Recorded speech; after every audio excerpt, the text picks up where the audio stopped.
or not. There it goes. Good evening. Tonight we watched Brief Encounter, which was brief, more like an hour and a half, more or less. And let's identify the fourth through line. So start off with that as we normally do.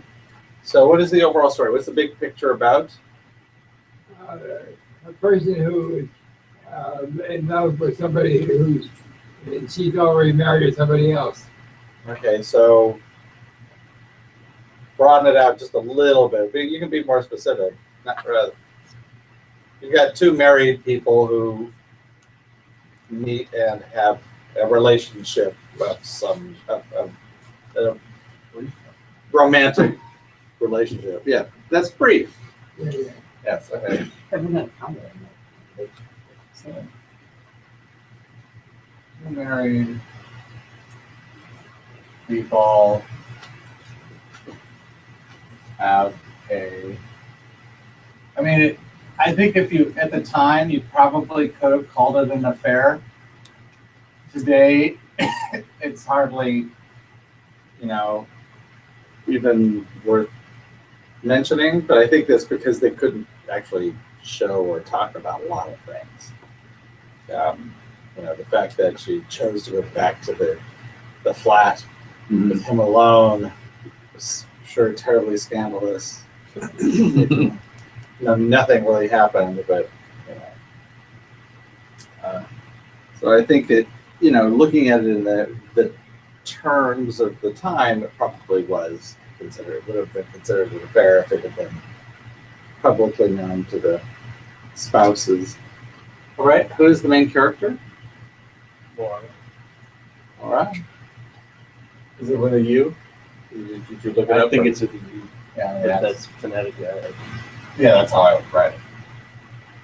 And everybody okay with that?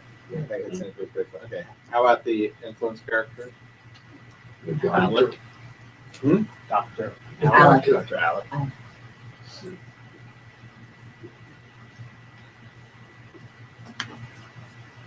All right. And the kind of relationship?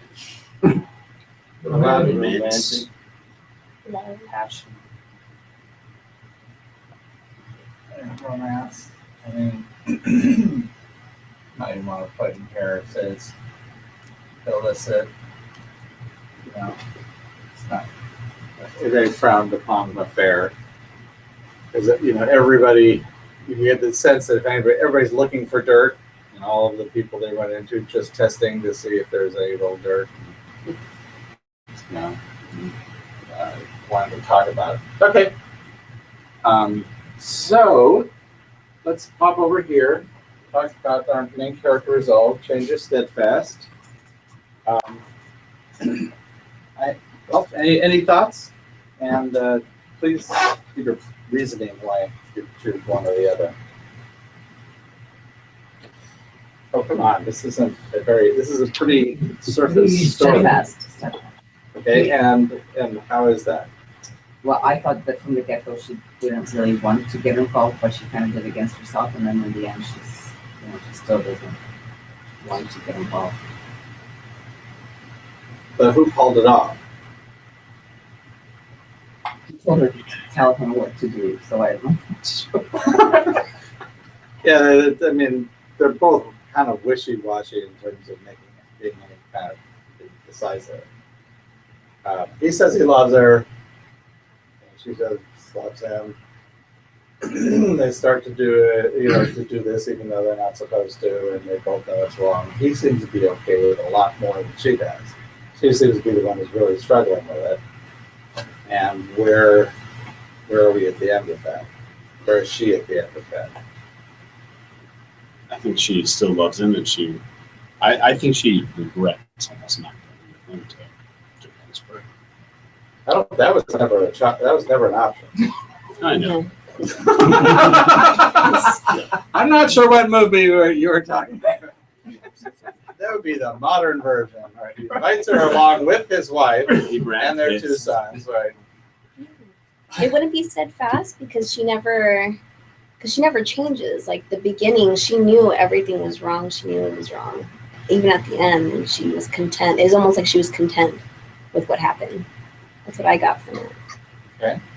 But at the end, she says, like, I want to remember, actually, like, I want to remember every moment. So maybe she changes. I don't know. Now I'm like, Well, I mean, if there's like not a real strong consensus one way or another, the nice thing is that we can leave it unanswered and see if we can find other things that will maybe be stronger.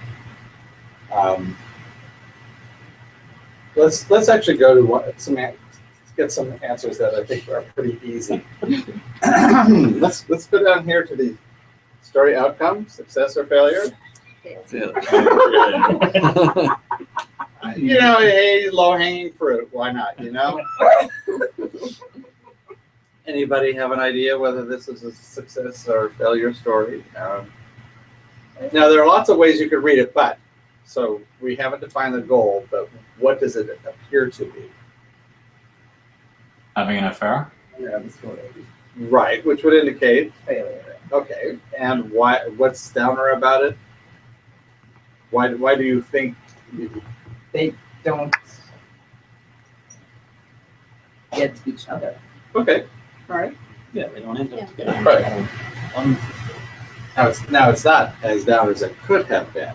Okay, you came close. You can imagine a lot of bad things happening because everybody knows about it and all sorts of things. So Or she tried to pull that. you know, so I'm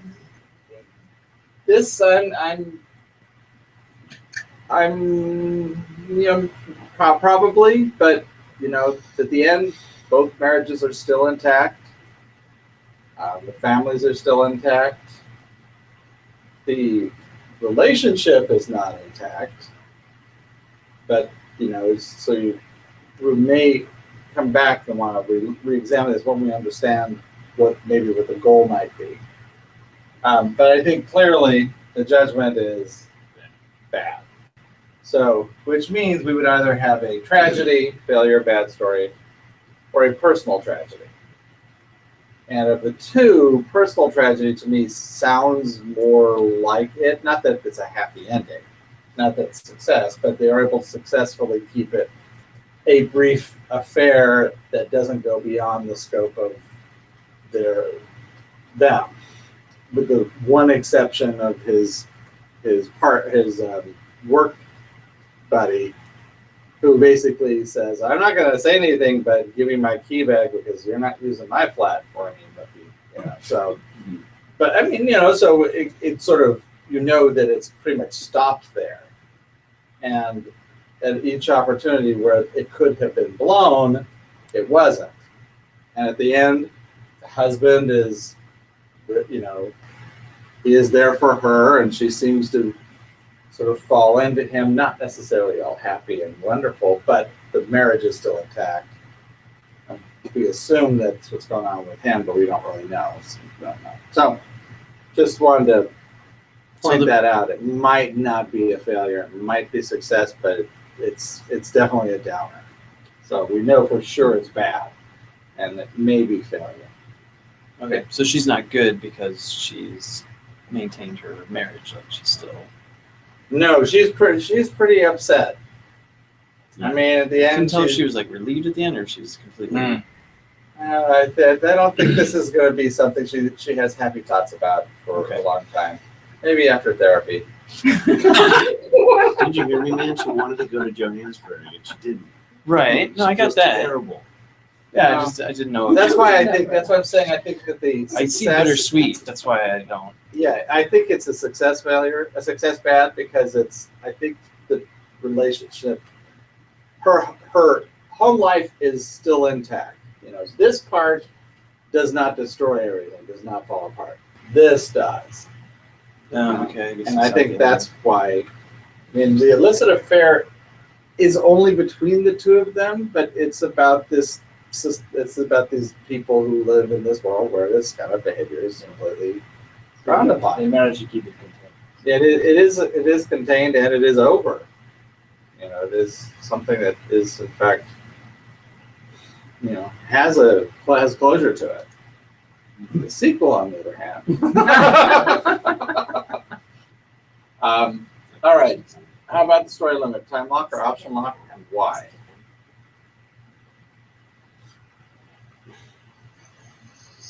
Can we rule out time lock?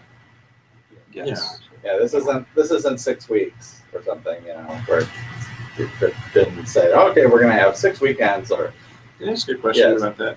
So obviously there is a time enforced deadline. He's going to Johannesburg in 2 weeks, which he says halfway through the but he's not, because she says no, then he won't. Okay. But we don't know that until the last minute. Right. It's kind of like in Star Wars where they say, 15 minutes till we're gonna blow it up. They throw on this little, there's suddenly a time limit at the end, but it's really not. So my question is are there any movies that aren't clearly time locks in the first act that end up being time locks? No. Okay. That's the whole point of it. Yeah, that's The point is so that you know when the story is going to be over, what is the scope of the story? Right. Yeah. How long or how big is it, so that we can see that we're making progress. Right. I mean, you may not know exactly the number of them. There may be only a certain number of options, but you don't have to be like monkey's paw. You've got 3 wishes. Or in Nanny McPhee, there are 5 lessons that must be taught. It needn't be as explicit as that. Just like you don't have to have a deadline, say, okay, it's noon on Wednesday, 3 weeks from now, and with the clock ticking down the whole time. You don't have to be that explicit. But it won't hurt, to remind the audience what it is. With an option lock, you can also have, there are a certain number of conditions that can be tried. It's like a certain number of area that you can explore, and once you've explored it, there's nothing else you can explore. Well, I mean, the reason I feel like this is a clear option lock to me anyway is that it feels like everywhere they go, they get caught. So it's like, well, we can't go to the restaurant. That option is closed. We can't go to the apartment because people walk in on you anyway. We can't. Yes, that's do these exactly. things. I mean, those are the things to me. They can, and then finally, the last place, what was sort of the safe haven, was the place at the train station, Right. which the busybody comes in and sees them on their last day, which is where we open up the movie. Right. So yeah, that's exactly how they rule. That's how they rule out those options of the locations where they can have an open relationship or even a closed relationship. And ironically, they can't even go to the movie theaters because the movies aren't that good. Well, don't you remember even the last time they went to the movies, she makes a comment about the hostess giving them that look. The stink eye. The stink eye, yeah. So like, I know what you guys are doing.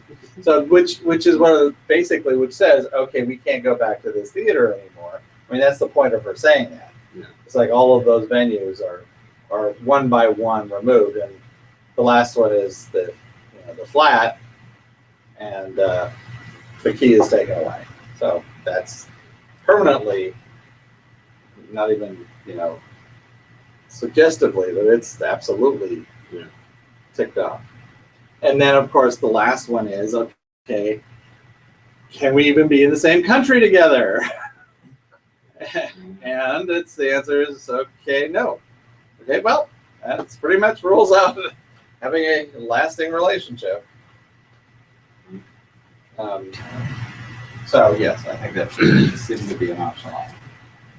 Story driver, action or decision? It feels to me like a decision. I mean, she has to keep deciding to go meet him on Thursday.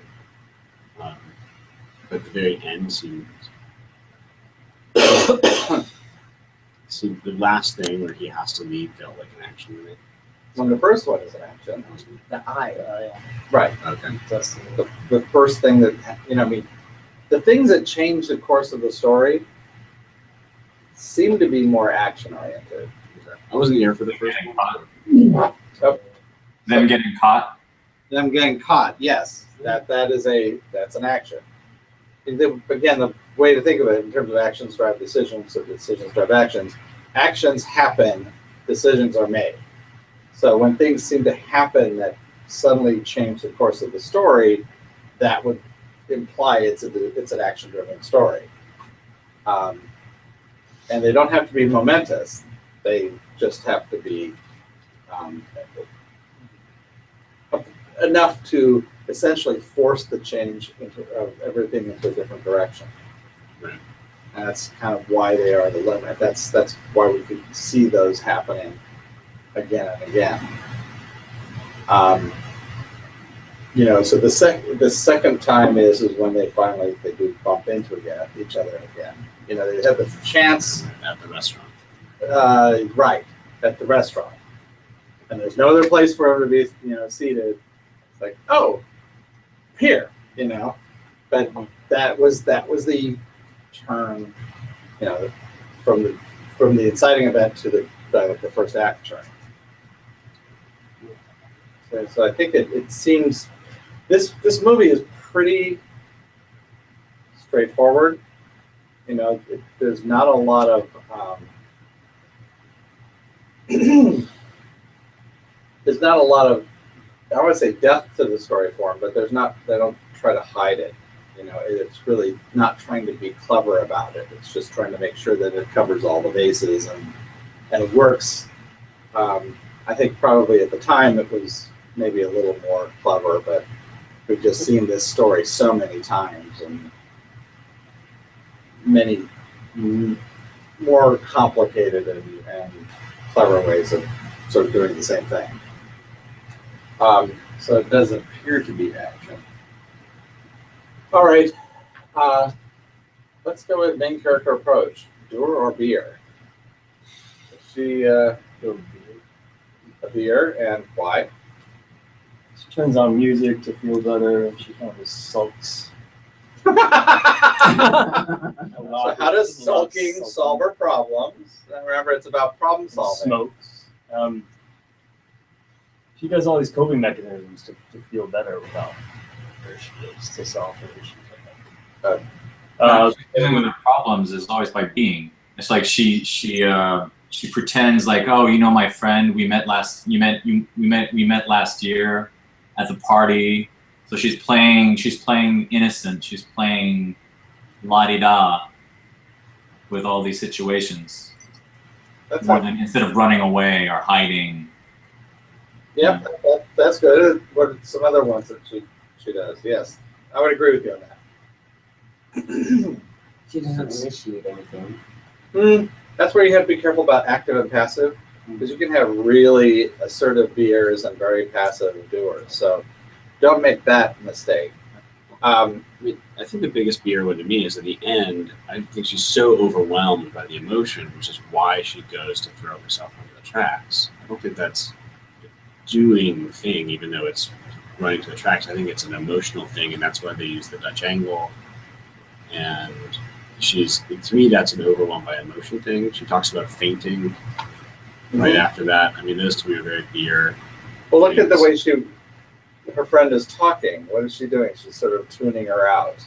Mm-hmm. She's in her head. She's talking herself through it, and then they fade back in, and the friend is now, or a friend.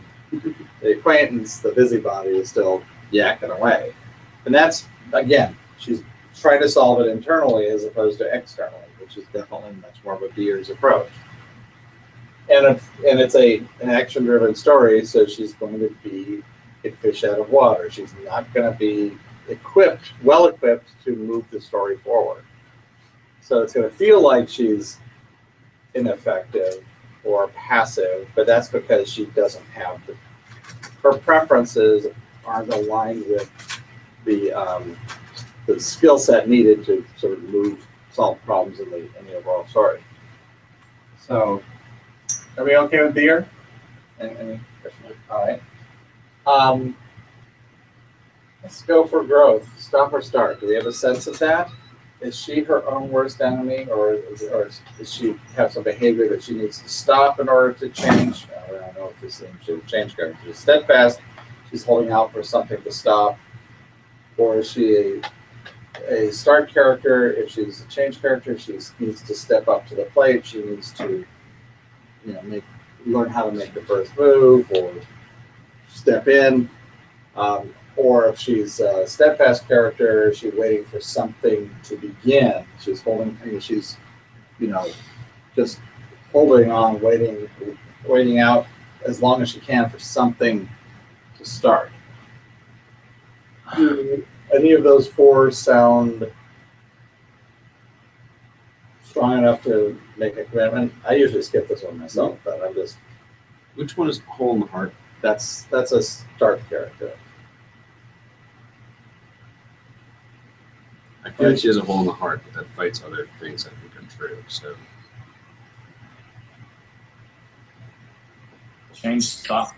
Sorry. Pardon me? Change stop for me. And why? I'm waiting for her to stop trying to want to be with him, to stop being tormented by him, to just dismiss him. That's what I was waiting. I was waiting for her to do that. And finally, at the end, she does dismiss him. She says, "No, we cannot pursue this. No, you can't write to me." That's actually just a little more descriptive of start, because if you're waiting for her to, that's a start story. A stop story is you need to learn to hold back. It's the person who always, who needs to learn to draw back. They've got the chip on their shoulders, they always react, and they need to sort of pull that back. That's a stop story. A start story is where they're hanging back and they need to step up to the plate. They need to. Is it as simple in this case as she should stop going to meet the guy? Is that where, if she could learn,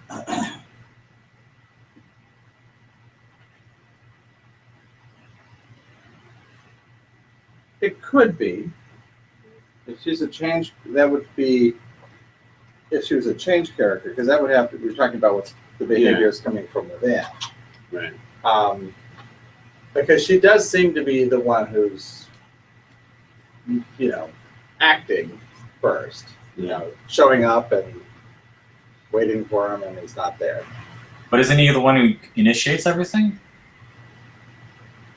He's the one who says, "Let's meet next week. Let's do this. Let's do that." He feels like a protagonist. Yes, he does. It's her decision. I think it's start, because since the beginning she was, even at the restaurant, she was sitting alone, and he came in, she saw him, and she basically invited him to sit down with her. So I feel like it's start. Everything was a start. She kept on, seeing him different places, like she was waiting for something. I guess the question is, that's a great point. The question is though is what is she growing into? So now I think we need to start looking over the chart, because I think that it gives a better idea of what, because I could easily say if she didn't invite him, there wouldn't be a problem. If she didn't show up, looking, that next Thursday running around looking for him, then there wouldn't have been a problem. If she didn't meet him the next week, there wouldn't be a problem. And so that would be a stop, because you've got to stop basically making yourself available to this guy. Which is essentially what she eventually does. She basically says, "It's over, we can't be doing this anymore." But I don't know, for me, that's not a strong argument. Because also, does she really do that? I feel like she keeps saying we got to stop doing this, and then she just shows up the next week, and the only reason it ends is because he has to go to Johannesburg. Did she finally tell him? She tells him all the time. So I thought, yeah. No, but she's the one who has to pick. The thing is, she's constantly saying, "Oh, we have to stop doing this," but she keeps. It's not telling him to stop. She actually has to stop showing up. Oh, okay. That's. I mean, if it was a stop, that's how it would do it. Not saying it's a stop. You need to stop going on Thursdays to bump into him or meeting with him. you know, how could you possibly get past this if you yourself can't stop that? You know, as opposed to if she was starved, then this is why it's really important to understand who she is, because we have to know what she's dealing with. And she tells us explicitly, like, she wishes she didn't feel the need to have love, but she does. She says that. But she And does that's a hole in the heart. it's a big I mean, that's much more of a stark kind of a feel. You know, it's kind of the difference is that are you being attracted to something, or are you basically moving in when you probably need to hold back, which would be a stop. Anyway, let's leave that one alone. Again, we try to answer the ones that we know best, and you know, hey, how about problem-solving style, linear or holistic? Do we have any kind of sense of this? The difference being, I mean, this is the male mental sex, female mental sex question. So, in other words, does she try to solve problems by looking at things very linearly? If this, then that, cause effect. If I do this, then that will happen. Or is she looking at things based on the effect on relationships and you know, trying to keep balance in relationships? Yes. I think she's very linear. I think, Okay. We can't kiss here; they'll see us. If I leave now, things will be okay. And she always reverses herself and goes back, but she's trying to do it linearly. I think she's trying to say, if I go to your apartment, then we're really going to, or not your apartment, but the flat, then this is going to be really bad. Therefore, I'm going to leave. That I'm going to leave, get off High Street because then he can't find me. All that seems very linear to me. Okay. I have a question. Yeah. The fact that she recounts the story in a very linear fashion, starting from the beginning and recounts everything up until the point, does that have anything to do with? No. No. Because that's not her problem solving. That's her acting basically as narrator. Okay. So that is not that's the nature of narrative. You know. Okay. So this really has to do with here is a woman who's married who begins to have an affair that, you know, starts off innocently enough, but always sparked with that extramarital, you know, potential, and it follows a natural course, ending when they have to break up, so that they won't destroy their relation, their families, essentially, and their reputations, and blah blah blah blah blah, everything that goes along with that. So the narrative of that is going to be, well, it's not even presented linearly. You start off at the end, and you know, it's recounted, and it's, you know, you see it piecemeal. You're not seeing all the in-betweens. So it's just the, you know, was it the same time next year? It's just the, you know, same time next week. It's just recounting the important parts and sort of throwing out the stuff that's irrelevant. Okay. So that in and of itself, because he could have told the story and it would have ended the same way, and that wouldn't necessarily meant he was a linear thinker either. I think it's holistic because she says, well, I should have felt this, but I didn't, and I don't know why. Or, like, she has a sense of what the logical thing to do would be, but she doesn't do it, and she doesn't have a good answer. She just kind of does random stuff. Well, But if it's it, random. I mean, just using your example though, the example you used was a linear example. I see this cause and it doesn't have this effect, and I don't understand that. You know, so this is a problem. I'm looking to cause and effect to try to understand it, and I don't understand that. Which would mean that maybe it's not best understood linearly, it's better understood holistically, and you'd actually have to figure out if in fact she's a linear thinker. But she says that a lot. Right, and I think that would be inclined to say that that's the way she's trying to think, she's trying to solve problems linearly, and it's not effective. It's not working for her. But that's what she's trying. She's trying to understand what's going on, and she's trying to, if I show up at this place, he will find me. If I don't show up there, he won't find me. And of course, things aren't working out quite like that. Really didn't see many times with solving problems, but what I did see was when she lies, she then immediately covers her tracks, which I found to be as unusual. I lied, so I better make sure that lie is covered, which she calls her friend Brad. Oh, right. If you run into him, then Yeah, if you run into him, then cover for me that we had lunch. Oh, no, we're just talking. Okay. Well, But also her relationship with her husband when she says, "I met this man. We should invite him to dinner. How about lunch?" Well, you're never there at lunch precisely. That kind of interaction, is that indicative of linear approach? It could be. It's not really much of a problem solving, but it could be. It's kind of light. It's not really close to her. You're gonna say I thought holistic because she, at the beginning, knew that it was kind of doomed from the beginning. Like she knew already. She already knew what the outcome was going to be. They couldn't be together. That's why she was constantly like trying to tell him, no, like this can't happen. Every time she met up with him, no. She made a decision to go be with them, but she knew it was going to happen.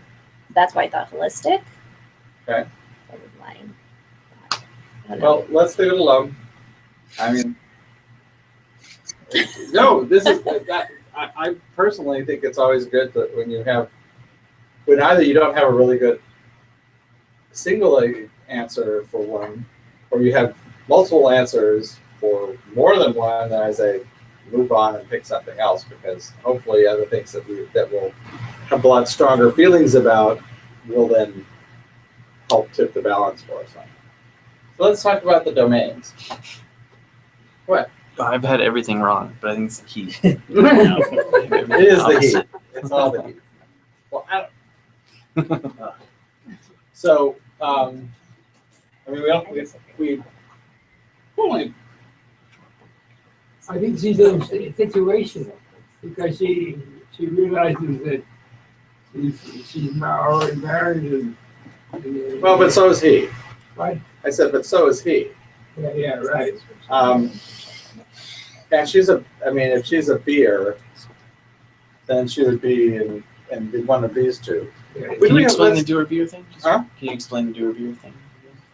Explain the The connection between doer beer and the domains. Oh, yes, sure. So if you were a doer, then what you were trying to do is you're trying to solve problems in the external world. So that's what these two make them. Situation, activity, external state, and external process. A beer tries to work things out internally. So that's where you have manipulation or psychology and fixed attitude. It's there for the doer beer. That's not really so much a choice. It's the way that the story is set up for them that they're behaving that way within the context of the story. Unlike, they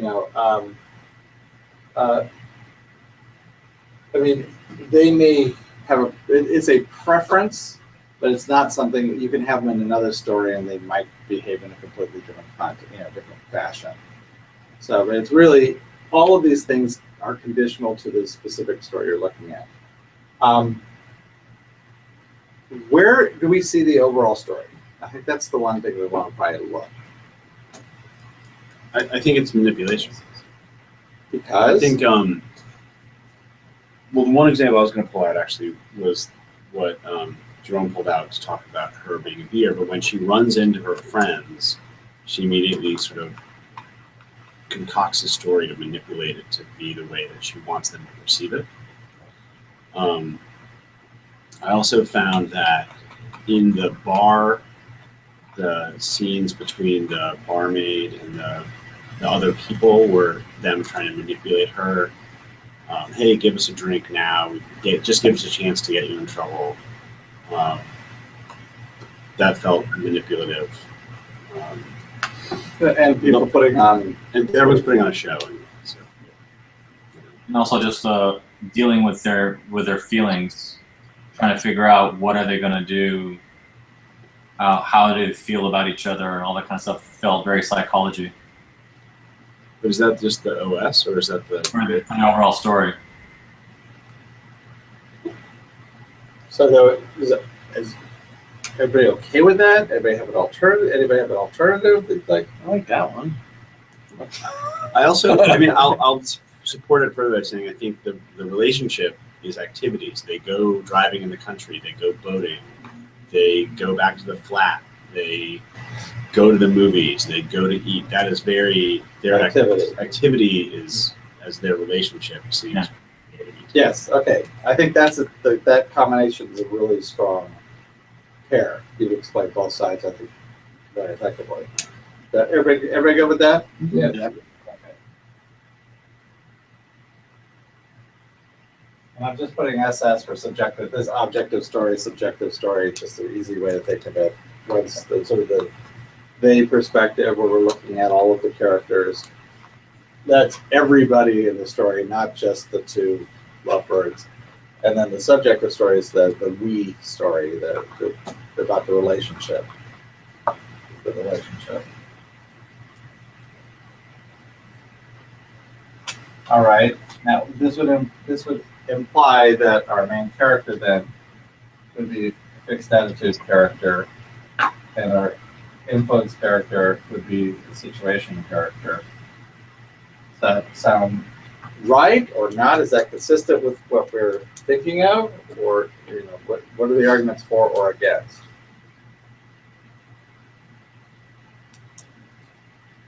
I guess the question would be really with the impact character. How is he a situation? Is it just that he's in the right place at the right time, and that he's a doctor and handsome guy that's there? He's available. Lives in the country? Well, Does a job elsewhere? I think although I don't particularly think he's that handsome, but I think that everybody in the story, but everybody in the story certainly did. Oh, right, that's right. I mean, almost every single woman commented on his looks, which was, and I mean, if you're thinking about having someone, if you're going to have an affair with someone who stands out might be a bit of a problem. Well, and also, I mean, the only real situation too I can really pin down as him is that his station changes from being a doctor here to being a doctor in Africa. But that happens at the end. That means, if you're saying what about his status or his station or his physicality is it that is forcing our main character to have to deal with her personal stuff? Is it that he's I think it's that his situation is such that he's a GP somewhere else, but on Thursdays, which is her day to go to town, he's always there because his job puts him there on Thursday also. Is that potentially, because if that weren't true, she wouldn't keep running into him and wouldn't have to face her own problem. Right. There's sort of this out-of-towner kind of aspect of it, so that he's not an interloper into her world so much as they are in the right place at the right time. Because he's also largely invisible when they go to this place, except for his one friend. Does anyone actually recognize him? Because he's an out-of-towner. He keeps we saying don't see it. We see it all from her perspective. Yeah. So he keeps saying he keeps saying my practice is in Shipley or Singley or whatever. But also I think that's a good thing because they can't travel on the same train. Yeah. So he really is someone who's from someplace else and not someone that she's going to run into on her train or at home. Mm-hmm. So that he is effectively a foreigner, to her world, except on Thursdays, right, where they intersect. I think that actually might be a really good explanation for that. Okay, well then how do we see her as a fixed attitude character other than, no, we can't possibly do this. No, I'm sorry, this is terrible. We can't possibly do this, which of course is what she basically says all the time. It's like, no, I'm sorry, no, we can't do this. No, sorry. I mean, I honestly, like, I see her as, I mean, I'm going to jump down a layer if you don't mind. I don't know if that's I don't mind. I think I see her in contemplation because she keeps thinking everything over all the time, coming to the proper conclusion of I got to not do this, but then does it anyway. So it's like I think she's stuck in contemplation, and that's why I saw her in fixed attitude. That might be the benchmark, to quote Sandy, who's not here, but that's how I was seeing. Like, certainly contemplation and memory play a huge amount in her through line. Yeah. What did you say? Memory what? It's both contemplation and memory play a very large role in There's a lot of talk about level 2 and wanting to be numb to right everything. subconscious and impulsive responses. Right. But her fixed attitude is like, I'm a wife, this is unbecoming, this is undignified. Right, and that is in my station, don't do this. Right, that's her attitude. Yeah. That's why she's in conflict. That's why she's what? That's why she's in conflict. Right. Because that's her attitude. Yeah. If she was like, I'm a prostitute and I can do whatever I I'm want, just gonna do this. there's no conflict. Right. Also, there's more money. Or she was in a different culture, right? Yeah. Yeah. Something more modern now, it probably wouldn't be nearly as conflicted. Could be though. Yeah, lots of those stories too. Okay. So then let's look at the concerns now, since we just sort of started talking about them. So we've got the going over the other wall. Do this. All right. So as you know, what we do is we pick one domain's concern, it picks all of them. So if you pick the upper left, it's in the upper left for all 4 domains. The upper right, it's the same. So essentially we have 4 sets. We have the past, understanding, memories, the plan is one set. How things are changing, doing, impulsive responses, playing a role. Present, gathering information or learning. Contemplations, conceiving an idea. Future, obtaining numerous desires, changing one's nature. Those are the 4 sets, and not in any particular order. I tend to always go in that order so it doesn't bias which one we were looking at. I mean, you can easily see in her through line, because we spent a lot of time with Laura, memory, impulsive responses, contemplation, and numerous desires. There's a lot of discussion, all of those. Yeah. And in the relationship, understanding, doing, obtaining, learning, there's a bunch of that. Those seem to be explored pretty thoroughly. I don't know. I'm not sure if we know quite so much about our influence character, past, present, future, and progress, or how things are changing. And he might be an indicator, because we don't see as much about him. What do we know that might be help us with the concerns? And the relationship, I mean, you clearly see playing a role, developing a plan, changing one's nature, and considering an idea. I mean, they're all there. So what we want to do is we want to try to find a concern that is consistent throughout the whole story, as opposed to just focused on any particular act of the story.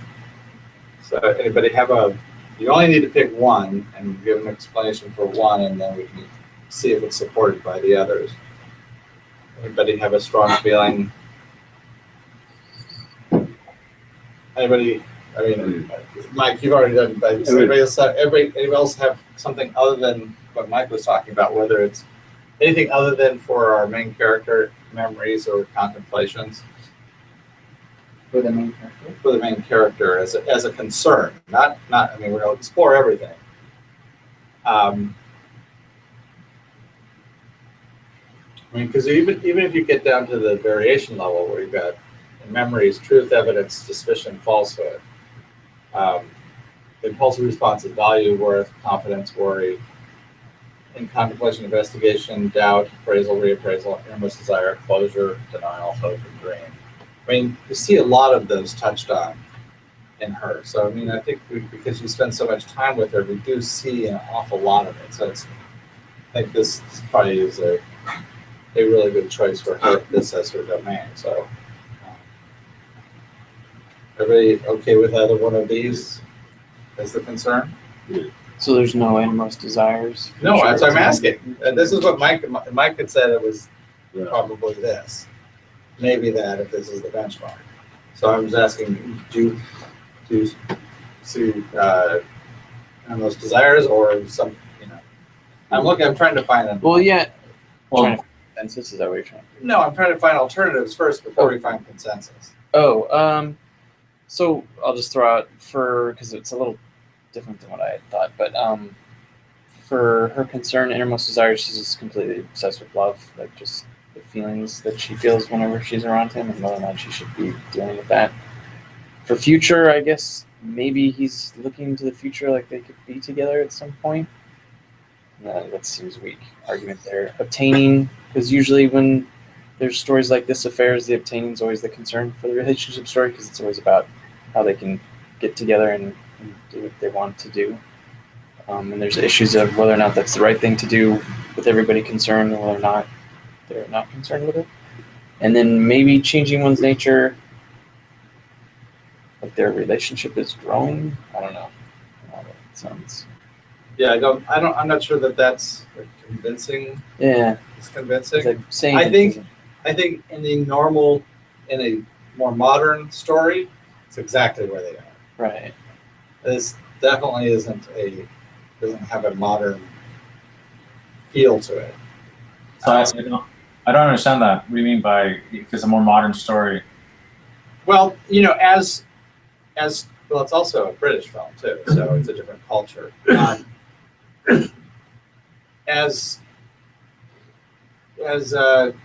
cultures grow and change, their tastes change. Mm-hmm.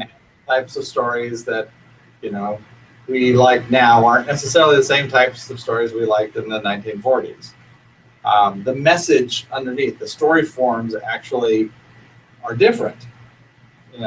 We like in the last 15, 20 years, the Cinderella story, like nobody's idea. Now that I think is probably tied to a much larger, manifest destiny, I'm rags to riches, very American story, but there are certain stories that are told over and over and over in a culture.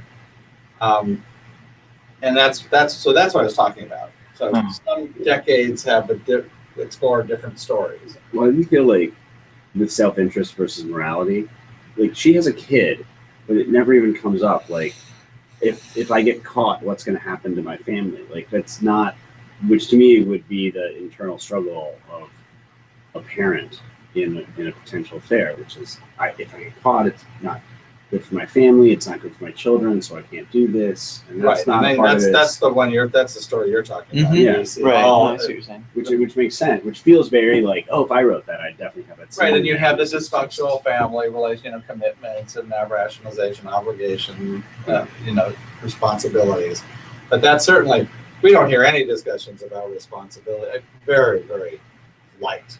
And only like maybe in one act. It's not there all the time. Whereas,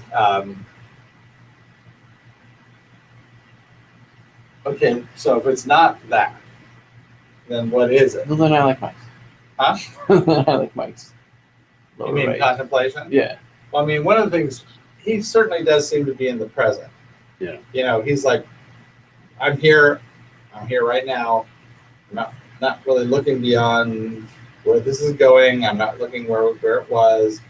I just love you right now. I'm right here in the moment. Mm-hmm. Sort of that in the moment pressure.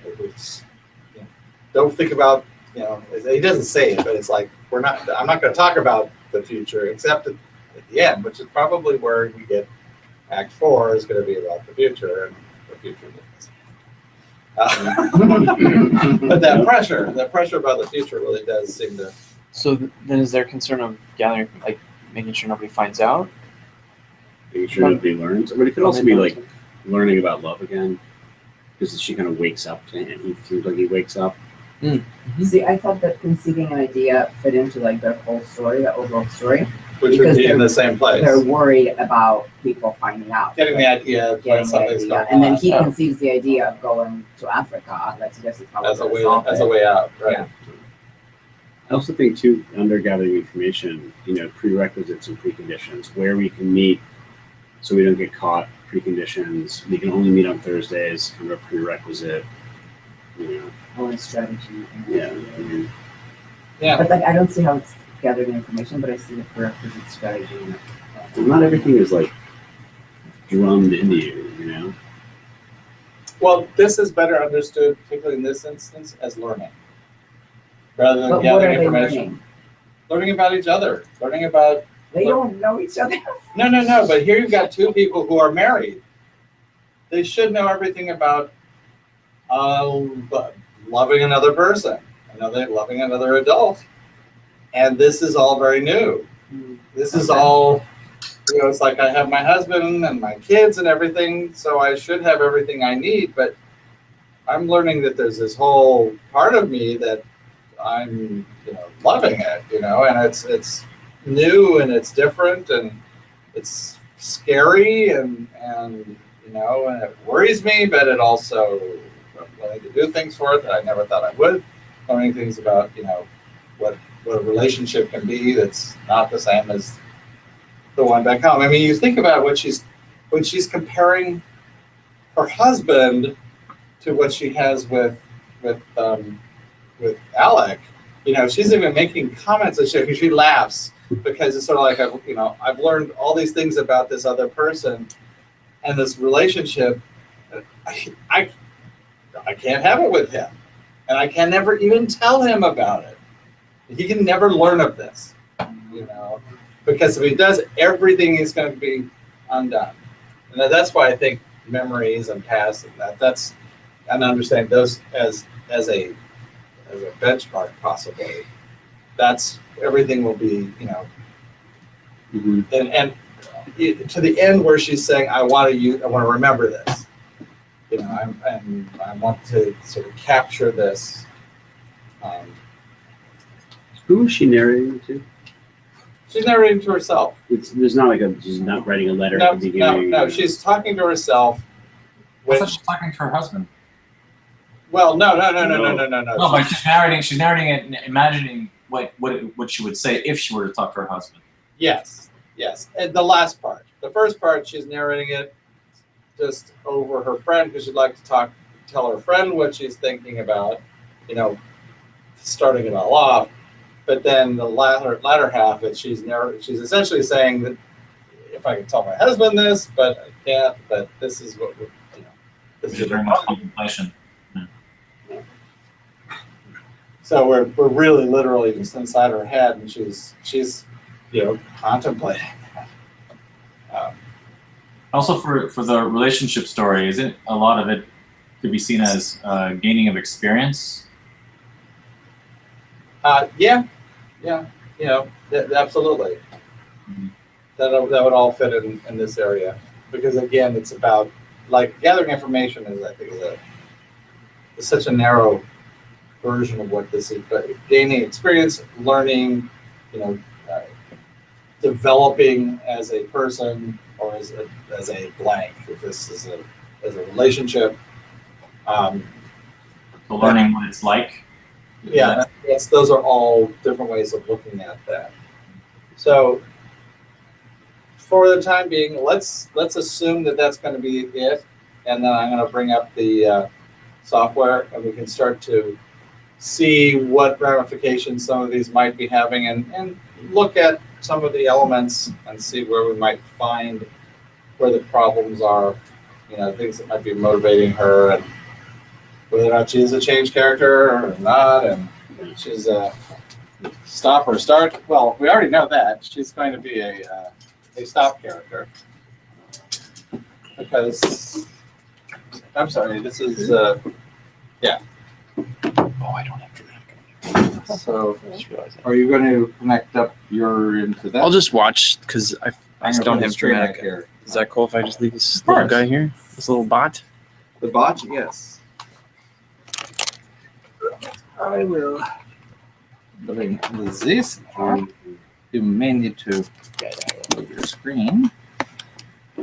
Oh, just like that. Yeah. Okay. On. Plug in.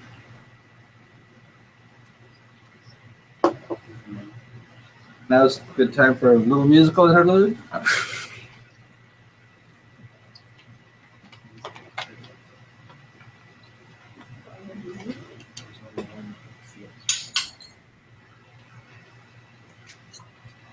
Okay.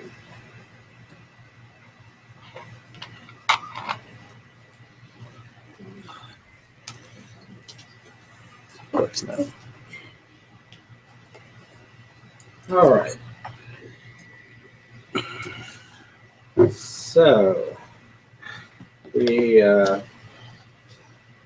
pictures a beer.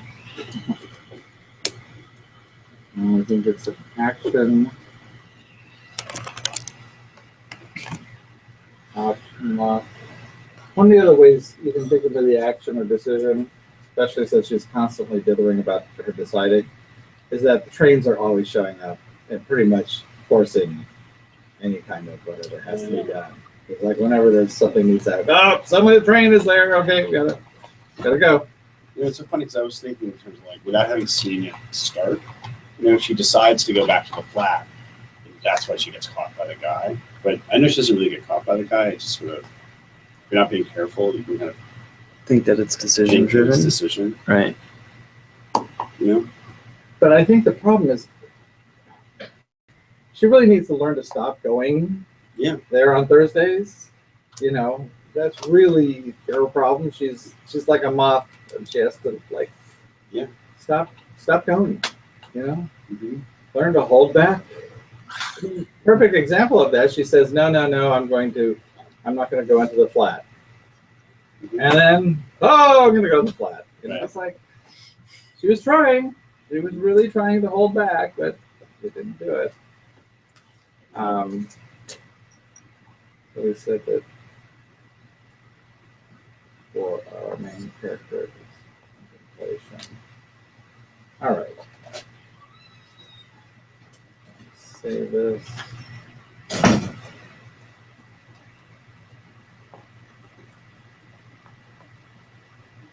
And go to the thing browser. All right. So if we look here, we've got our, this is the area in our main character. The conceiving an idea. No, overall. Sorry, wrong one. That's the overall story. Contemplation. I do like your explanation of conceiving an idea. Like, I'm afraid people are going to get the idea of what's going on. I guess that's really concise. So we have 4 different quads of elements here. Certainty, potentiality, proaction, reaction. Probability, possibility, protection, inaction. Reduction, induction, acceptance, non-acceptance. Reduction, production, evaluation, reevaluation. Now, will we hear this last one? Mm-hmm. Yeah, it seems like all of them are in here. this same area. Okay. So the one that jumps out to me now that it's lower right is production, reduction, evaluation, and reevaluation. And how so? I think she even says I make a mountain out of a molehill sort of thing, which is what production is all about. Somebody that's always making a bigger deal out of something that isn't there. And then she's constantly reevaluating and evaluating back and forth over and over again. I'm not sure what's what, but it seems like it's great. She keeps making a decision and then not following through. That's awesome. So I don't know what's what. Maybe that's a problem. I don't think so. I know she's aware of it, but it's like in such passing she says it. It's almost like the author just saying, oh, her problem is she makes a mountain out of a molehill. Right. It's almost like it's a nagging thing she's not actually aware of. Yeah. That's talking about. Well, let's. Evaluation be the problem? In that case? In this case, reevaluation would be the if that's Evaluation as the problem, because it's I don't know, but the appraisal of a circumstance. Well, we love each other. We have to. See, the thing is, I think she makes a lot out of something, but I don't think she does it openly. I don't think we see a lot of that. I think that's where, sort of what her mind is doing, but, she's sort of blowing things out of proportion. Mm-hmm. But do we see that? As a source of her problem, no? Well, let's try it. Let's try it as a problem, and just see what we end up with, so we have some ideas. So we can always back out of it. So basically, it says that the symptom is reevaluation, which means reevaluation. The difference between evaluation and reevaluation is that evaluation is you make an assessment. Reevaluation is you make an assessment and compare it to previous assessments.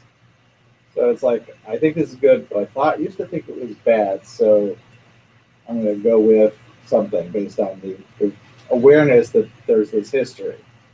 Evaluation doesn't take history into account, it just assumes it's all part of it. So it's kind of like, well, I met up with you last week and I met up with you the week before, and maybe this isn't a good idea. And then, but I can make this work if I look at just now, then it seems like it's an okay idea. She's constantly seems to be doing that.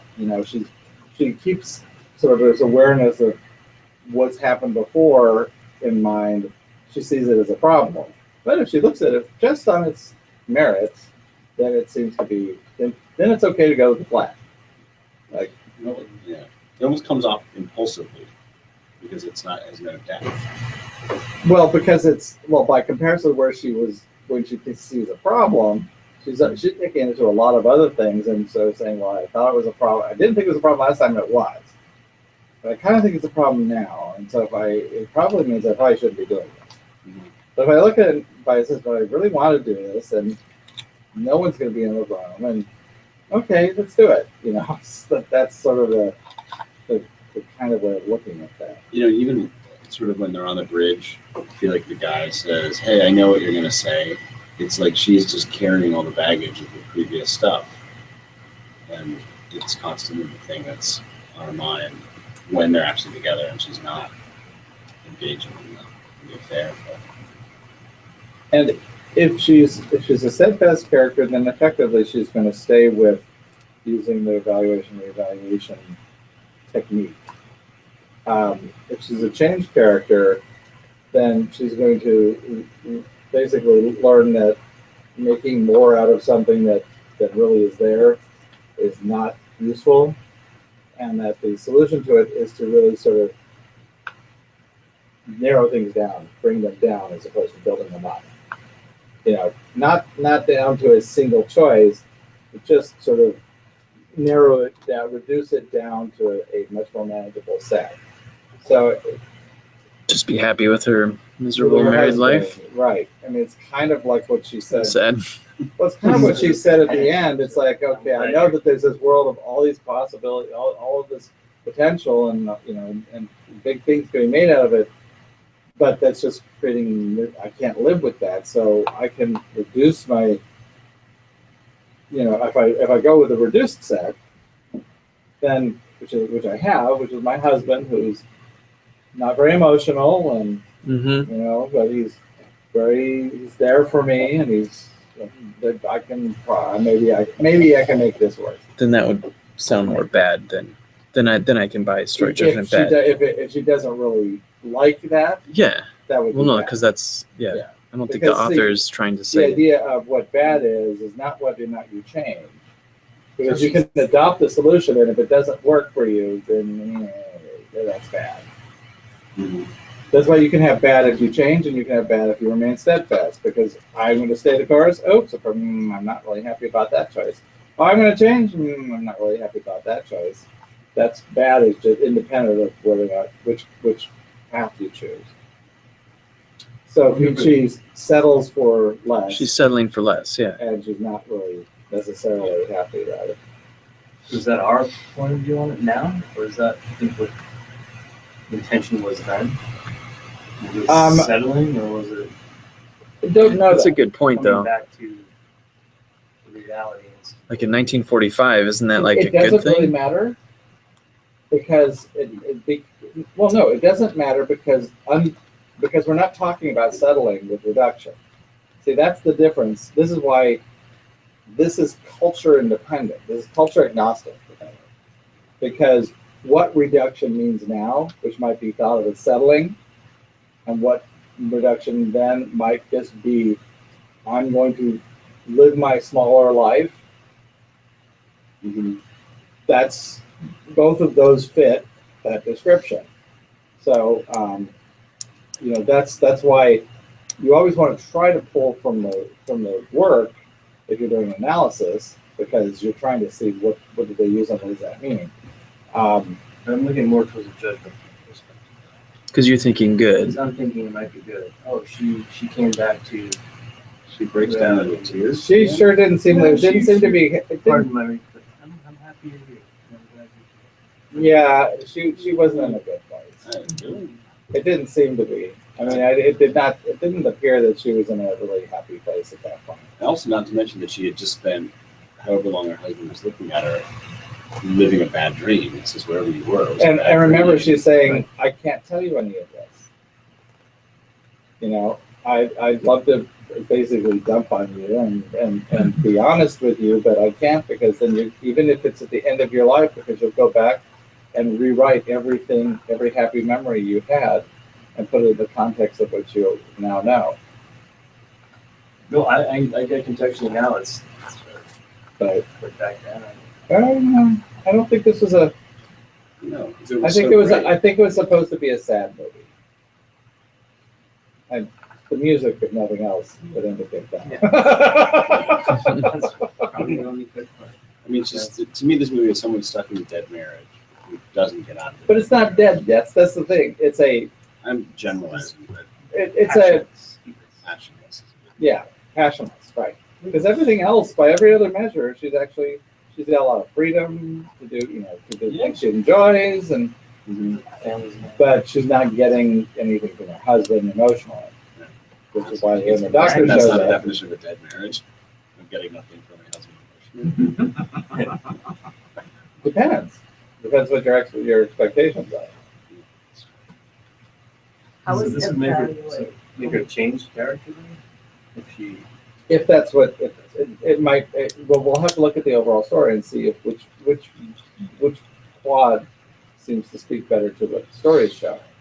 So if we look over in, I have a question. yes, How is evaluation and evaluation different than acceptance and non-acceptance? acceptance, one is the process, the other is the result. So acceptance, non-acceptance is after you've done an evaluation, you're looking at the result. And acceptance says, I think that's fine. I think this is acceptable.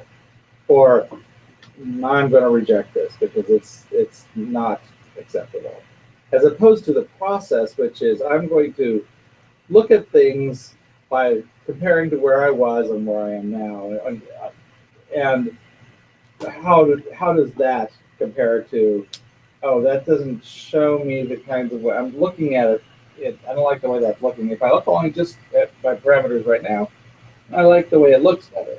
But how can you tell that she's in the process and not the result? Well, because we're not really hearing. We hear what little we do hear about this from her. I don't think it's an area that's not as explicit, but we hear about the things that she's thinking about.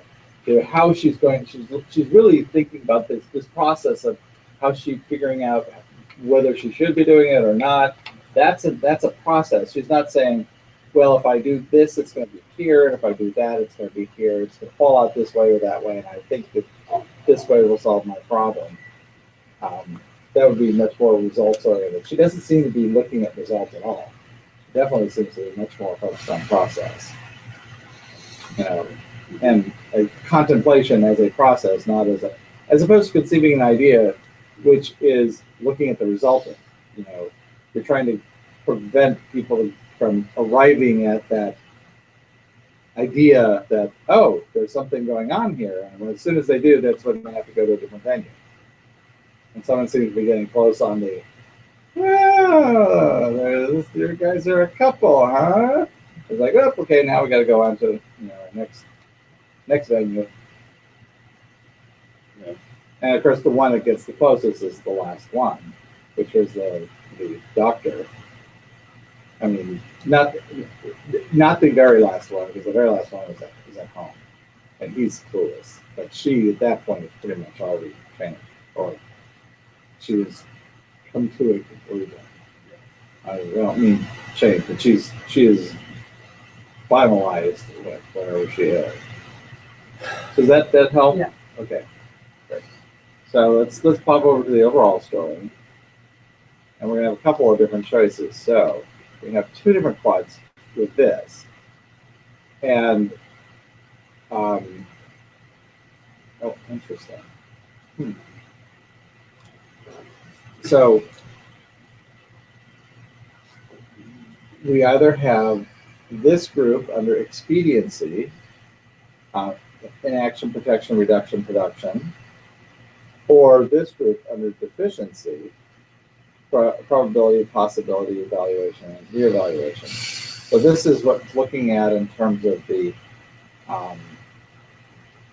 big picture. So this is all of the characters, all of the busybodies and the people in the pub and or the train cafe, the doctor's friend, the various women friends that they bump into. Do either quad seem to ring better, or even does one of the variations speak to you more than the other? Well, it has to be the one with protection and inaction, right? Should. It's going to be a change character. Yeah. No, I just meant because like what we should and shouldn't do As expediency. as expediency, yeah. Because there's a lot of inaction as a response towards stuff that's going on. I mean, and look at this. Look at this other characters. I think with the expediency thing, it's like, oh, we're not open yet, or we're not closed yet, or we're closing. It's like, well, can't you just give this to me? You see lots of these little. Just give me a drink. Yeah, It's easiest. The best thing to say is the sandwiches are fresh. right, Right. right. And then It's there was the relationship between the barmaid and that the conductor or whatever. yeah? He's not a conductor, but he's one of the Train guys. The station Master. Station master. Okay, thank you. Yeah, I mean, But was she having an affair with him? Wasn't that Yes. no, they're flirtation. flirting? Okay. Yeah, But it was also "Don't kiss me here" because someone might get an idea. right. Oh, okay. But I But think expediency is also like, hey, this is on the table, you should sit. right. It didn't feel like deficiency is a lack of something. Like it's just something Right. missing. That in an odd way, it didn't feel like the problem here was a lack of things. I mean, it just doesn't ring true. The only comment you saw that was her talking about her husband, but that was not that was just a throwaway in that one spot. Whereas you do see a lot of people doing things because they're sort of easy, Yeah. or they should be doing it. It's that expediency is kind of that should thing. See, the four things under permission don't fit, but like the whole thing seems about permission. They're doing something that's not permissible. Yeah, that's cool. I think No. you might see this as the catalyst, the thing that's going to drive the story forward. Or it could be the main character critical flaw. That sounds a little better to me, but so that it's clearly part of it. It's more than just being in the. I mean, it seems to me expediency does feel stronger, which would make her a changed character. I know we were a lot talking about steadfast characters. And I mean, you've got someone who's courting an affair, and eventually she basically has to, she calls it off. She's the one who has to call it off. She's been passive the whole time. And she finally, you know, does something about it. She almost kills herself. Thank God she doesn't. But that would have been production. I think that would have been reduction.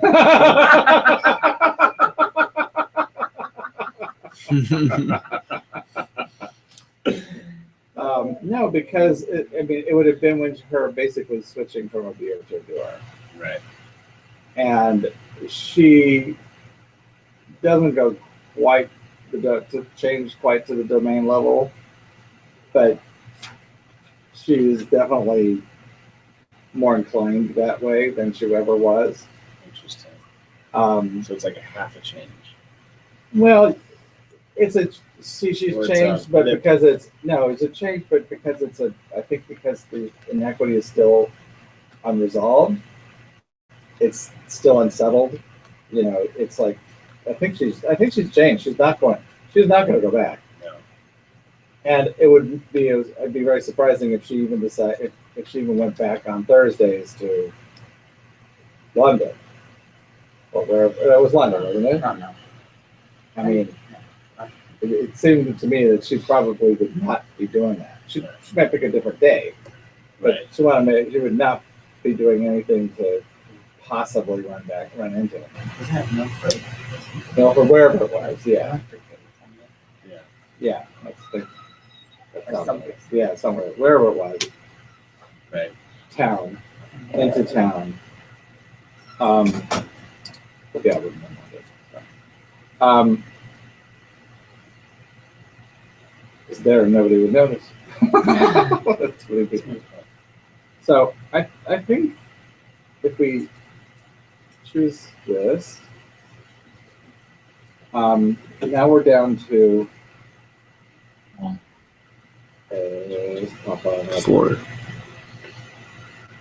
four story forms. Let's just go.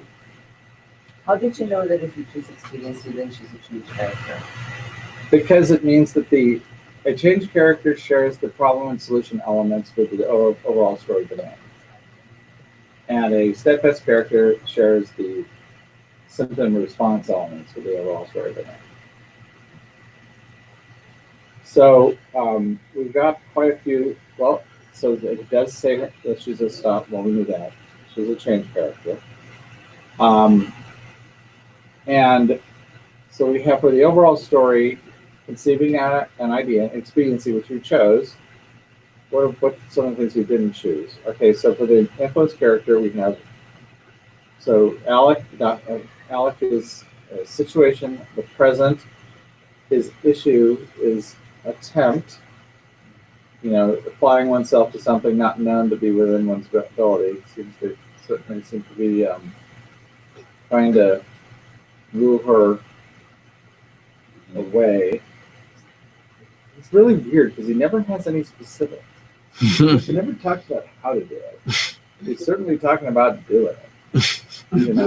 Right. He never says, "I'll rent a flat." No, there's none of that. Which is where you'd have your obtaining and all that stuff, and you get into morality, self-interest, and we kind of have run into the excuses and all those kinds of things that suddenly become up in the question. It's never that conversation. His problem is reevaluation, and its symptom, protection, and his response. Okay. So I think for him, this inaction, this is him. She says something or does something, and he basically steps back and just lets her do it or not do it. He does not put any pressure on her to act, which of course makes her have to do sort of everything.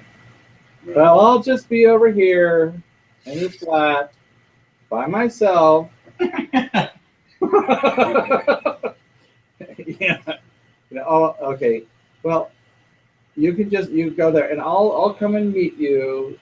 With it's just I'll bring you to this really romantic place, and then, it's not doing anything.